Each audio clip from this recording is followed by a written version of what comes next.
What's going on, everybody? This is the Pro Wrestling Wire podcast. Rick Del Santo here. I am accompanied today by or driven Johnny Faith. What's going on, my friend? How's it going, sir? Thank you for having me on. I appreciate the opportunity to come on and speak and talk some wrestling. Yeah. Well, I have to say, I was very excited to have you on, and I'm going to tell you why. I've never, ever, in the years that I've done this for about 6, going on 7 years, have never received a promo package quite like yours, with the links and the promo photos, the resume, all that stuff. I was wildly impressed, and I think I told you that before. So I was, it made me excited to deal with such a professional. I'm sure that you must get that all the time, right?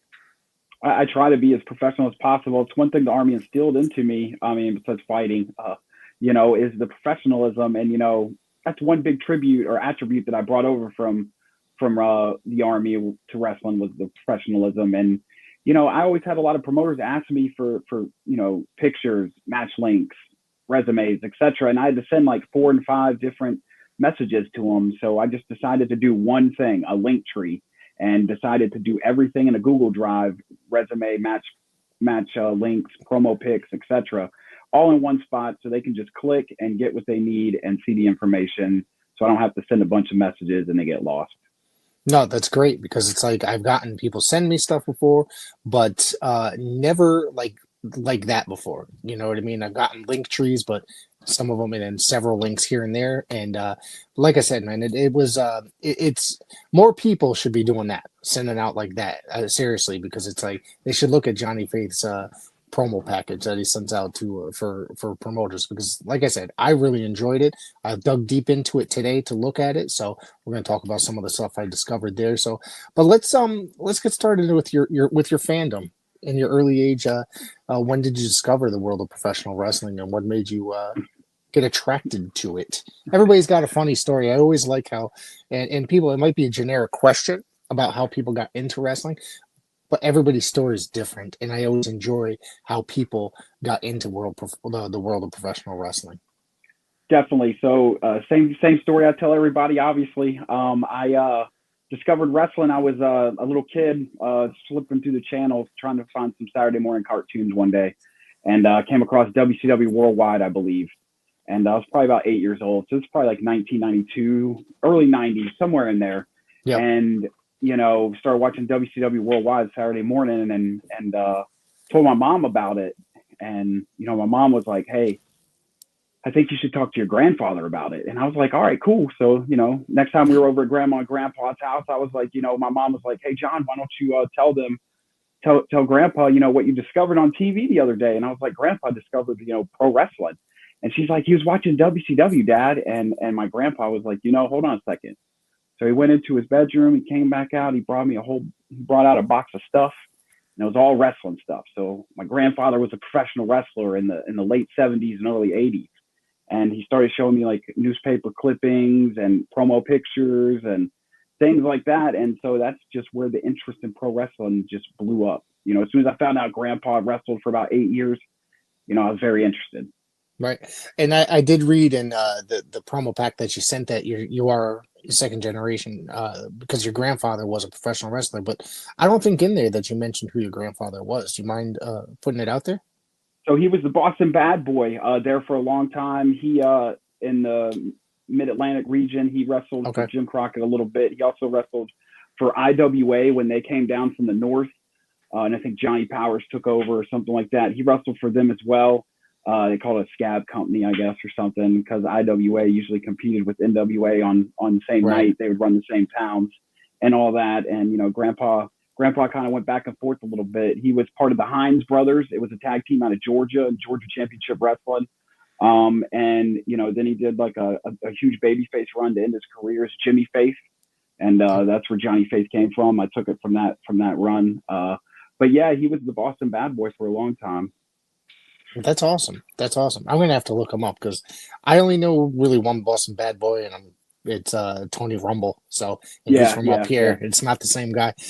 No. So no. And usually when I say the Boston Bad Boy, they say Tony, and I'm like, no, he's from the Mid-Atlantic region. He Grandpa. I mean, my family's from Boston, They Okay. came down. They came down to Boston. He came down from Boston after the Army, I believe. They settled in North Carolina, and Okay. that's where he got his start. Okay. Was in North Carolina. Yep. Did you get to watch? Look, I mean, obviously, with the advent of YouTube later on and stuff like that, were you able to find matches of him on online or anything So I'm like still that? trying to track. So I'm still trying to track down a few matches for him. I actually got in touch with a guy named Rick Link, not too long Yep. ago. It was probably about a couple years ago, and Rick Link actually broke into the business with my grandpa and Oh and wow. knew him firsthand, shared locker rooms with him, wrestled him a bunch of nights. So me and Rick Link have traded a bunch of stories, but I've reached out to a lot of people, and there's still footage out there of Grandpa somewhere, hidden somewhere. It's out there. I know it is, and I've been told it's out there. It's just where it's at. A lot of people have died, and it's transitioned and changed hands numerous times. So, what storage facility it's sitting in? Eventually, hopefully, I can see it. But to hear stories about him and to hear to listen to people that shared locker rooms with him. Jimmy Valiant telling stories about Grandpa, and rediscovering who Rick Link was and how important he was to Grandpa's wrestling career. And I got to hear stories about him through that guy as well. So, not that necessarily found match footage yet, but I've heard stories, and it's not just newspaper clippings and promo pictures anymore. I can actually put some stories to these matches that I see on these newspaper clippings. Right. Rick Link, legendary professional wrestler from down that area, he's got an amazing Facebook page where he shares a lot of nostalgic pictures and stuff like that. Some of them I've never seen before. Very few of them I've actually seen. But he pulls some stuff like really oddball stuff, and it's kind of amazing the stuff that he is able to post and put out there. Definitely, because that's how I found him. I just Googled my grandpa's name, or I searched for Grandpa through Facebook. Yep. I don't know. I just happened to hit all the search engines one day just for Grandpa's name, just to try to search him. And a newspaper clipping on Rick Link's page popped up, and it was him. And then I also looked through some of Grandpa's stuff, and I also found this. This is a Rick Link promo pic. Oh, wow. That's so cool. Yeah. So I messaged Rick Link and asked him, "Hey, are you the same Rick Link that's in this photo?" And he's like, "Yeah, I knew Jim," and he started telling me all these stories about Grandpa. So it was pretty cool how we kind of met.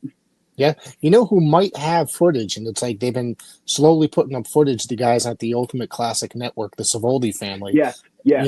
I've been. Somebody else told me about this as well. I want to say it was like Carol Hall, I think, or something. Probably. She was telling me about this a while back, and how they were slowly adding stuff to this online database. Yep. And some of the matches are from his time in his area. It's just he either wasn't there on that night, or he was not booked or something. Yeah. They have an amazing amount of footage. I mean, High Spots might own some. I know they have some nostalgic footage as well. There's a couple other classic wrestling networks. I think maybe the Parsons family, maybe down in was it Tennessee or whatever. They own the Wrestling Legends Network that's on Roku and stuff like that. And they have the classic All-Star Wrestling series where they upload all sorts of random old school matches and television shows and stuff.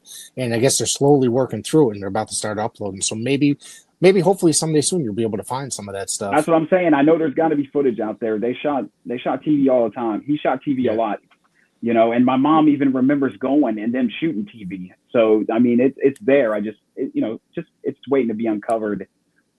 Yeah. So, what ended up bringing you into what made you decide that professional wrestling was what you wanted to do with yourself? That I'm sure your grandfather had a huge influence on you, and I'm sure you were a big fan as well. Yeah, definitely. We started watching wrestling together after that. He'd order the pay-per-views. We'd watch. It depended on what month it was, and honestly, it really depended on the storylines too. What pay-per-view we would buy. We'd either buy the WWF pay-per-view or we'd buy the WCW pay-per-view. So it depended upon where we were going and the times. Towards the end of the '90s, though, it was more WWF than WCW because Grandpa was starting to tell me about the politics and things going on, and he didn't like it. You know what I mean? He still had guys, working for him and stuff that he knew and was friends with, and towards the late '90s, he was just like, he was kind of getting turned off with wrestling and the direction it was going. you know, and, you know, he's an old school tough guy, you know, and the traditional ways were a thing of the past or the Attitude Era. But me, I was hooked, you know, as a teenager going through the Attitude Era, I was hooked. So I really wanted to do wrestling. I really wanted to be a wrestler, you know, and then 9/11 happened and the world changed and my priorities changed and I joined the Army and, you know, backburnered the wrestling dream. Yep. So how many years did you spend in the service? So it's been about, Are you still about there? 12 years. No, okay. no. Oh, okay. 12. Yeah. Okay. And then and 9/11 is what influenced you to go ahead and join the service. And I mean, it's a tragic era for the entire world, really, but especially our country here. Yeah, it was. And, you know, I was just, you know, and I was at that point of my life too, where I didn't know what I wanted to do with the rest of my life. You know, I knew a certain direction I wanted to head into, but I didn't have the resources or anything like that, you know, and the military came up, you know, I mean, obviously 9/11 had a big influence in it, but, you know, as far as getting my life back on track, you know, in my later teenage years, you know, I thought the military would be a great opportunity for me to do that. And I wound up falling in love with it. You know, right. I went in wanting to do 3 years just to get some college or something, you know, just a head start in life, you know, and then I wound up falling in love with it. You know, I had some good times, had some bad times, definitely, went deployed overseas, you know, fought for the country, you know, and, you know, came back, you know, and wound up getting out. Right. And then you, when you got out, now you trained, I know that we had a previous conversation training under Parsons and Jacobs, correct? That's not Parsons, Jesus. Pritchard and Jacobs, Tom Pritchard and, fucking his name, Jacobs, Glen Jacobs. Oh my God, I'm drawing a blank here today. I should know the guy, right? Did you train there initially or did you train prior to going there? So prior to going there, so in 2000, so I got out of the Army in 2015. I kind of floated around for about 3 years. Okay. Wound up finding XWE. I was living out in Kansas at the time. I'd retired out of Fort Riley. And I wound up finding XWE on a Facebook marketplace, like buy, sell, trade place. There was a show flyer. It was a show flyer, and it was like, you know, XWE Pro Wrestling, Salina, Kansas, you know, hour west of where I live. So I was like, all right, cool, $10, you know, military ticket. Sure, I'm gonna go try it. Look at some local indie wrestling. You know, because when I was growing up, Grandpa always told me to try to go to indie wrestling shows. You know, he'd take me to AIWF shows in North Carolina in the early 90s. Right. You know, indie wrestling in North Carolina, because he always liked indie wrestling. You know, he thought it was more personal. And he really liked doing house shows and not TV. He would tell me, because it's so personal and you can actually interact and, you know, get with the fans and all that. Anyway, so I went to XWE as a fan, you know, back in 2018, and messaged the page a couple months later and was like, hey, do you need any extra help? Like, you know, set up, tear down something. I was just trying to figure out a way to get into the professional wrestling world, you know? So I thought, you know, messaging the page, asking if they need an extra hand helping, setting up and tearing down, you know, maybe that'd be my way. And the owner, Billy Simmons, messaged me back and said, hey man, I'm opening my training facility again. So I started training with Billy Simmons out there in Kansas in the summer of 2018. Okay. Wow. Oh, that's not that long ago. That's what, 7 years? 6 years. 6 years? 6 years? Okay. All right. It's about the time I started getting back into wrestling myself. I was kind of around like years ago, and then after I divorced my first wife, I kind of stopped watching wrestling. So altogether for about 2 years, and I got my life back together. And you know, and then I just and then I actually got involved with the world of professional wrestling, starting through this podcast, started hanging around at indie shows, and was asked to do commentary one day. And It just kind of has been taken off for the last, like, you know, 5 to 6 years as well. So I'm you know, I'm having a blast out here doing stuff on my own like that. Definitely. Yeah. So what's it like working with the AIWF? Like you went to some of the AIWF shows out there. That's Rick Diesel. And was Matt Classic involved then, or no? You know what? Was funny that you got to understand. I'm like 9 years old going out to these AIWF shows, and Rick Diesel's the heavyweight champ. Right. I remember that, and then I remember meeting him in an AIWF locker room at like one of their anniversary shows a couple years ago when I was working on it. So it was kind of neat because I was like, I saw Rick Diesel wrestle, you know, 15, 20 years ago, and here I am, he's bringing me in to wrestle on his show. That's So pretty. it was pretty cool. Yeah. Yep. Yep. And Matt Classic, and I had met Matt Classic, probably about 4 or 5 years ago. Him and my trainer, Billy Simmons, are pretty good friends. Yeah. And I had met him about 4 or 5 years ago. I hadn't known Matt really too long. Yeah. Matt's a great guy. He always helps me provide guests for the show and content. And of course, this show will end up on the AIWF network as well. So we got a good connection with the AIWF as well. And I provide them with several different forms of content with companies from Connecticut that feature the AIWF talent and this podcast as well. So it's being connected to such a large the organization is huge. It's worldwide, and it's very, very cool that they have so many affiliates. And earlier this year, they opened up a Northeast affiliate here, which I'm also associated with. And I got to do commentary on that show, and I had a blast. And to say that they did a whole taping, some guys like the guy that hosts Across the Globe came up and film some stuff for the TV show and all that stuff. So say that I was a part of the AIWF brand, like officially now doing commentary, to me, I thought it was a huge pat on my back because I was kind of happy and proud of that. So definitely, Matt's always trying to connect wrestlers with resources and things that can help them further their career. He's very good at networking. Absolutely. He's very, very good at it. Let's see. So how did you end up hooking up with Glen and Tom? So I don't know if you noticed, but I had a heart attack last year. No. So in March of last year, I actually had a heart attack in my driveway. Jeez. And it required a single bypass surgery, to fix it and all that. And when the doctor got in there was like no damage to my heart, like whatsoever. Like there was nothing. So it was almost like it didn't happen. I mean, it did, obviously. I still needed a surgery to fix it. But afterwards, when he sewed me back up, and even like when I went back for my follow-up, 6 months later, he was like, I cannot tell anything happened to your heart. So miraculously, I skidded by with no damage. I spent about 4 months last year recovering from it. Mm-hmm. And I started wrestling about 4 months later. Slowly worked my way back, and I'm slowly working my way back now. I've only had 5 matches since my heart attack. Okay.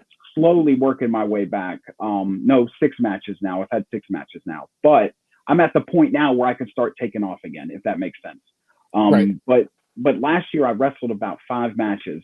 They were like fatal 4-ways, multi-man matches, so it wasn't like I was too strenuous, just yet. But I didn't like the way I was moving. I didn't like the way I was wrestling. Like I'd lost a step, you know what I mean? And JPWA had advertised that they were running winter classes. And, I talked to my wife about it and was like, I really feel like I regressed. Like, the heart attack really took something from me. I need to get it back. Like I didn't really have access to a readily every week training facility where I'm at now. I mean, there is one here, but it's like once every few weeks or so. But I needed something that would, daily. And so I decided to move to Tennessee for 3 months and train with Dr. Tom Pritchard. And a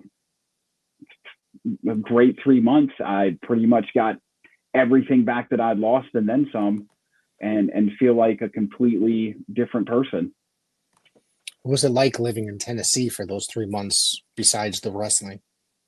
So I had a house with 3 other guys.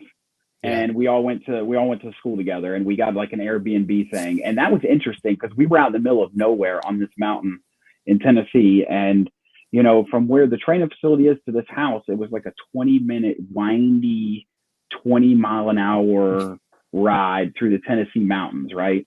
And so we're out in the middle of nowhere at this Airbnb for 3 months, pretty much driving every day till fall to the training facility. So it was interesting. And we all got along great. We had a little hiccups there at the beginning, figured it out, and then we rocked it through training. We carried each other through it. It was pretty rigorous, as you could expect, with Dr. Tom Pritchard. I don't know if you're familiar with his training, but a little bit I've seen. Really drills. He drills and drills, and it's fundamentals drilling, and he just really pounds you to the sand until you can do it without getting it wrong, he said. Was there any concern considering that you were still coming back from your heart issue? And did you make them aware of that in advance as well?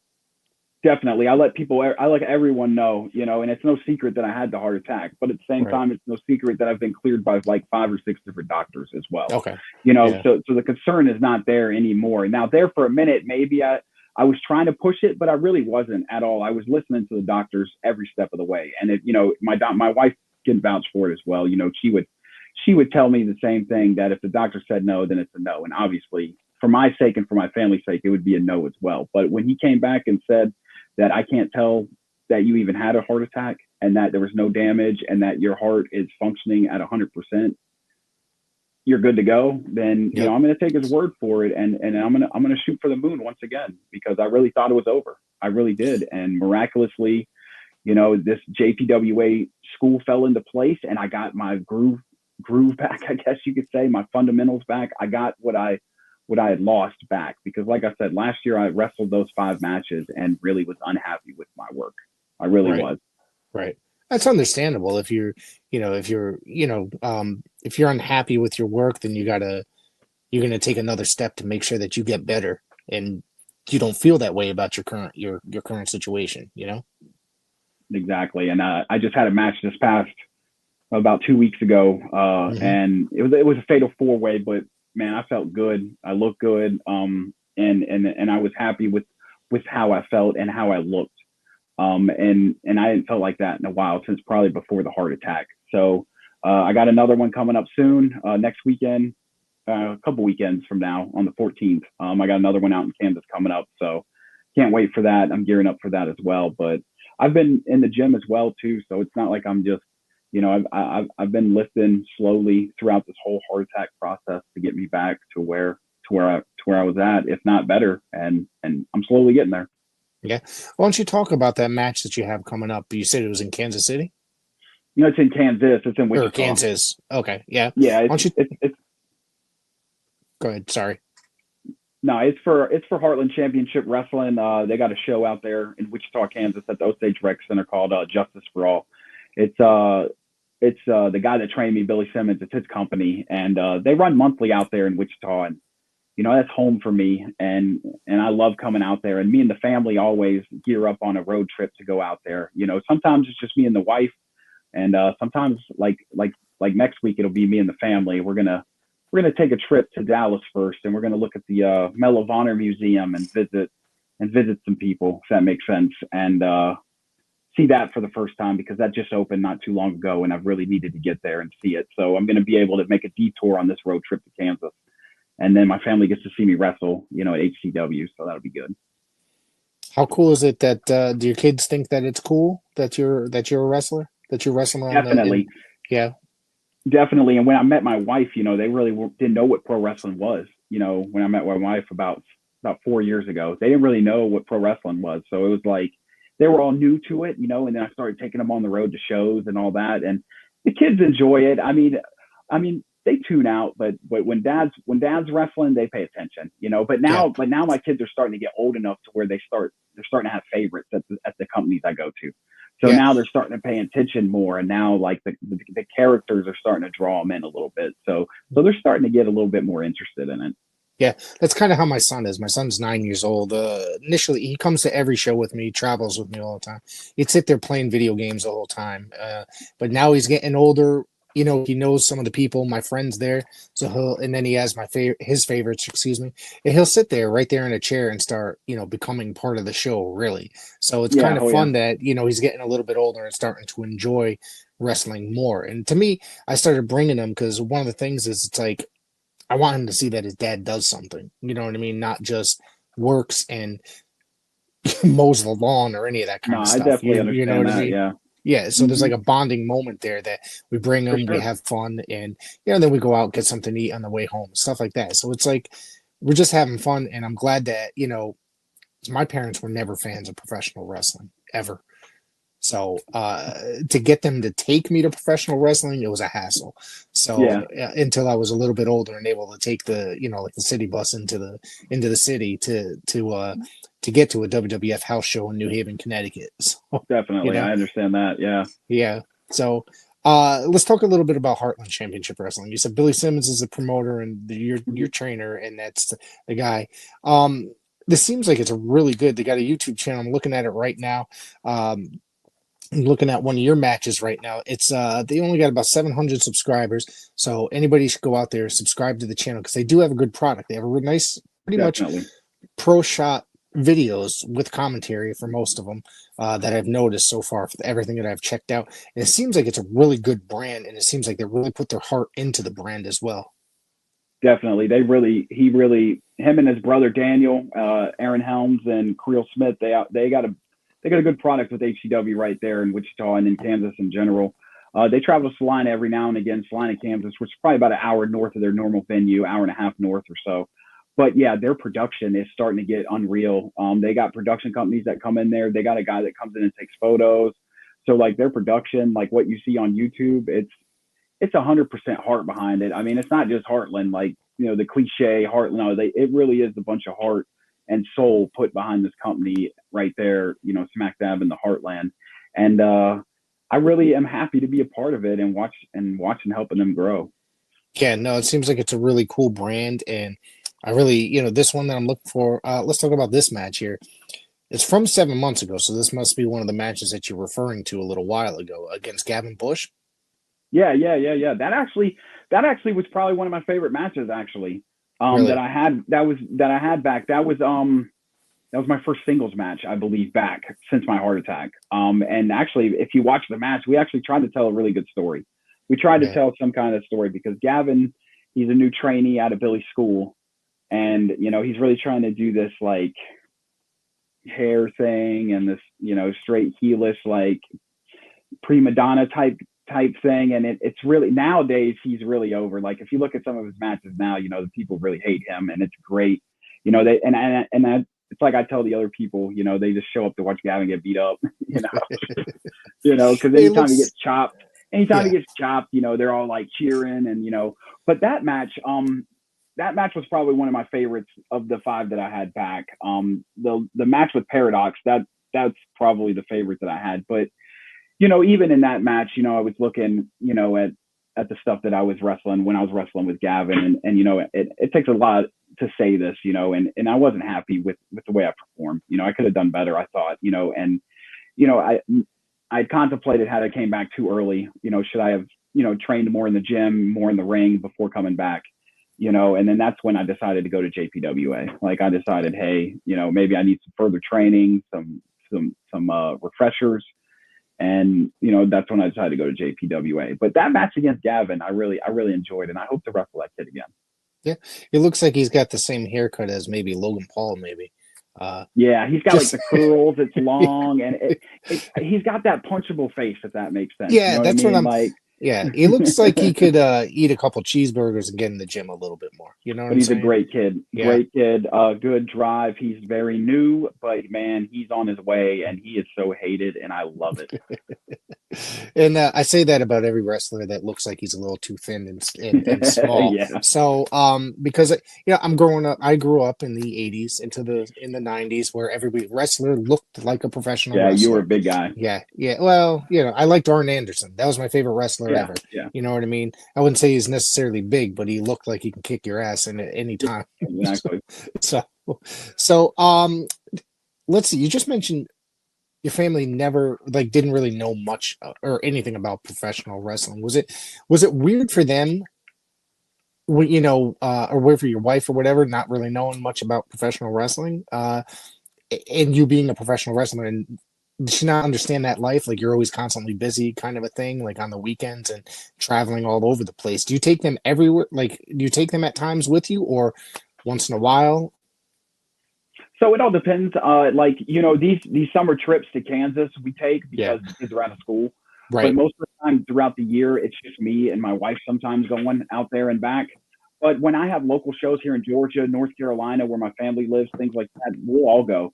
My mom will come, my sisters will come, it'll be a family affair. And I try to take them as much shows as possible.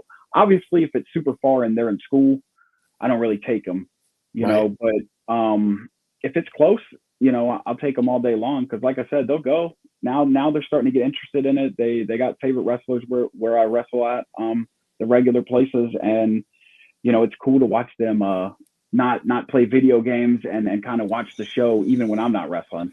Yeah. And, but you talked about, my wife not knowing what wrestling was. Yeah. She kind of got a crash course in it, I guess, when we first got together. Cause I think when we first moved in together, I had a show like that weekend, and we had to jump in the car.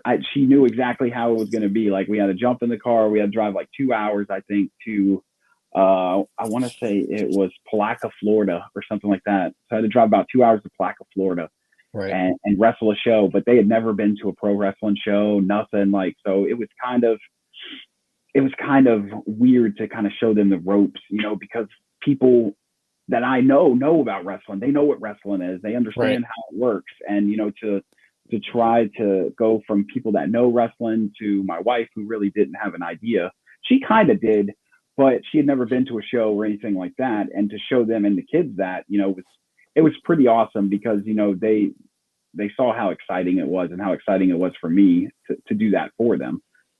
Right. And most people, when they think of wrestling, it's mostly like WWE, AEW type stuff, and they don't know the stuff that's like on this level. And then it's just like, I remember watching like a Ring of Honor show. It's like really early Ring of Honor show, like 2003 or whatever. My wife's like, "This is the stuff you go to every week," like, because it's all like poorly lit. It's all poorly, It's like, I'm like, trust me, it's the actual wrestling that's good. It's not like the production was terrible, So it's like my wife doesn't really understand. I mean, her favorite, growing up was Jeff Jarrett. She'll watch like old WWF with me and watch pay-per-views every now and again. But the understanding of the life of professional wrestling and the independent wrestling scene, that's, she just, as long as keeps me busy, keeps me happy, and then that's what's important, I guess. And I have a deep love for the world of professional wrestling, independent wrestling.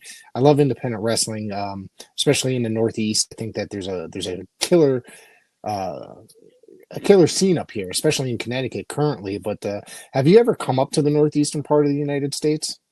Not for like pro wrestling or anything like that. Like, obviously I've been up there, visit things like that. Like I said, my family, a chunk of my family live up in the Massachusetts, the Boston area.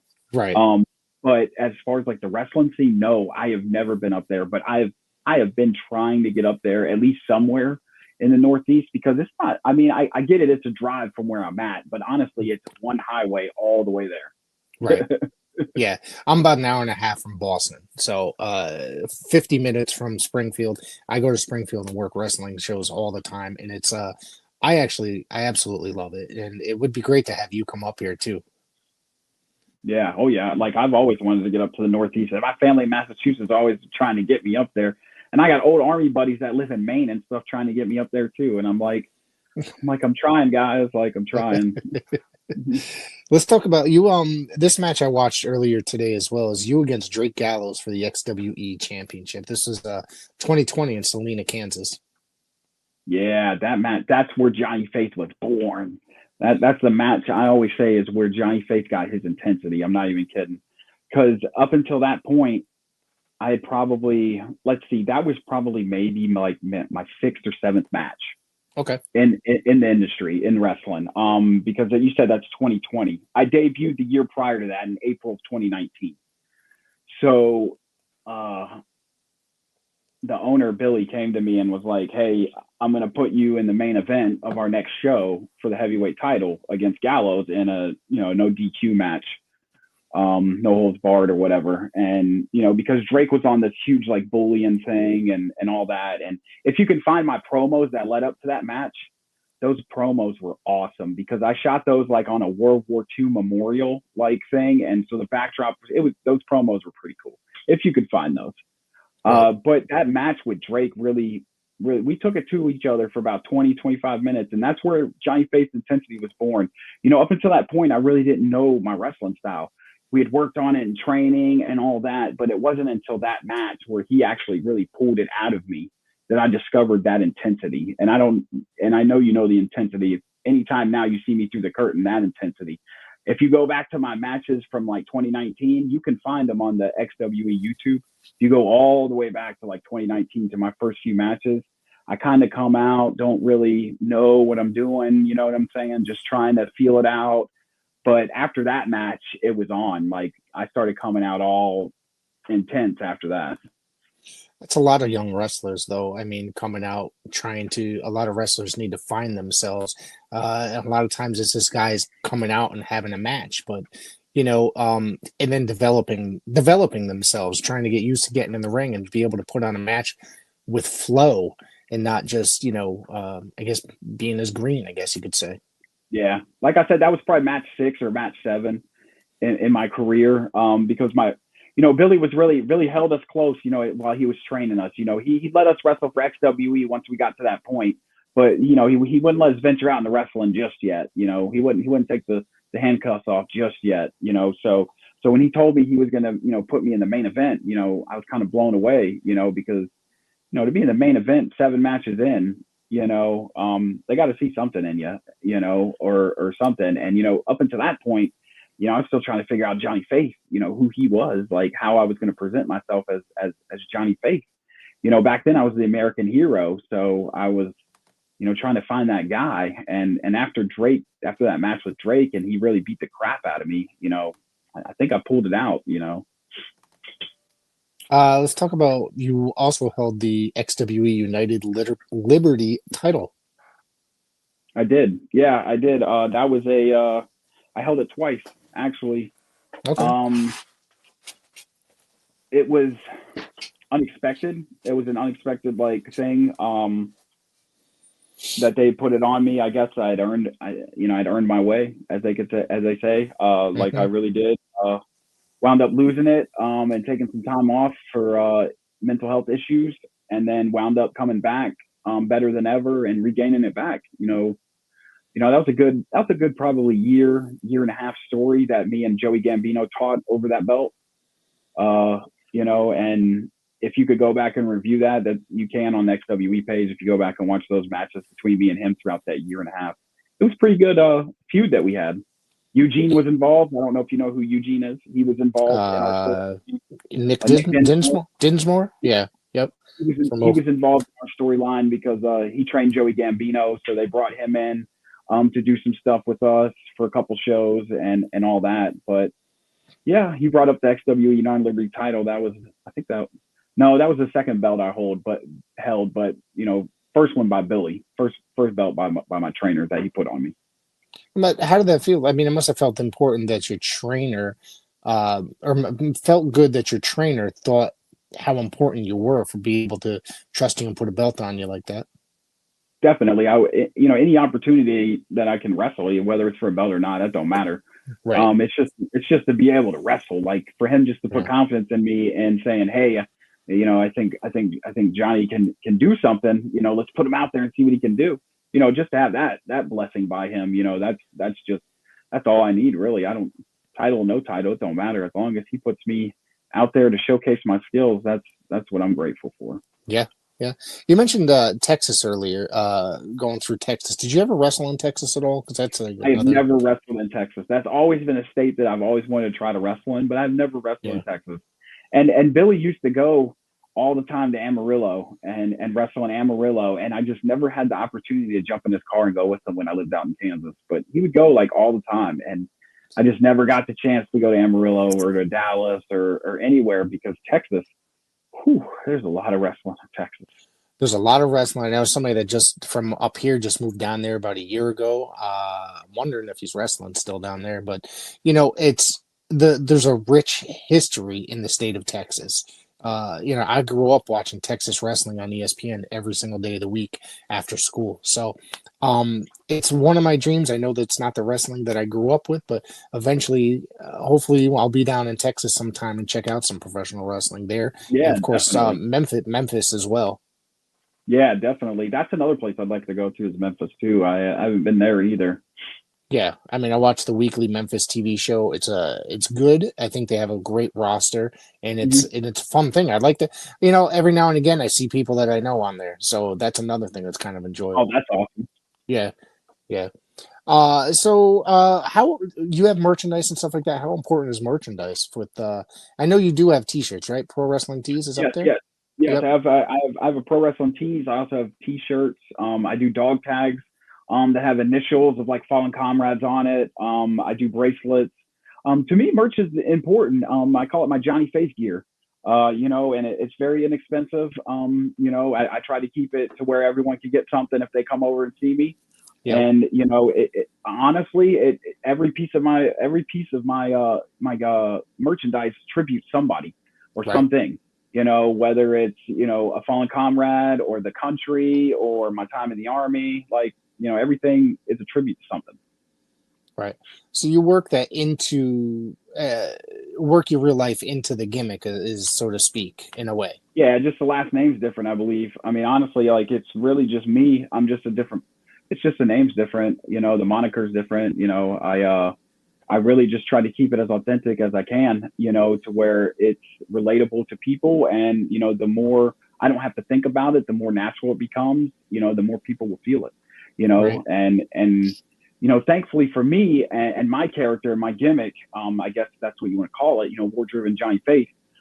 It's so natural for me to just pop it on. Like it's so natural. Like I just, I took a section of my house and built a war room for it. And, that's how in tune to the character I am, because, it's me in a nutshell, just turned up. Right. Right. What do you have coming up soon? So coming up soon, I got HCW, Heartland Championship Wrestling. We talked about Justice for All. That's on 14 July out there in Wichita, Kansas.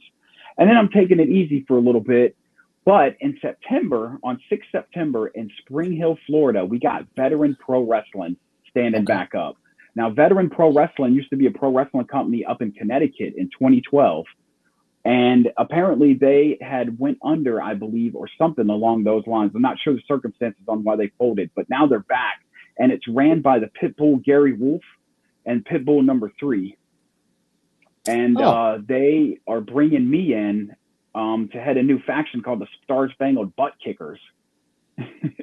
And they have a show. They're standing back up down here in Spring Hill, Florida. Like I said, they originally were up in Connecticut. And so they're standing back up down here, and they are starting to run shows that are giving back to veterans and first responders down here in Spring Hill, Florida. So I got that coming up in September. Matter of fact, I just dropped a promo on that right before we did this podcast on my on all my pages, all my Johnny Faith pages. I'm promoting that show, and that's going to be really awesome because it's going to give back to veterans and first responders, and it's just going to be a great night. There's going to be stars from the NWA, TNA, ECW, obviously, old ECW stars. Bill Alfonso will be there. ECW, Pitbull, Gary Wolf will be there.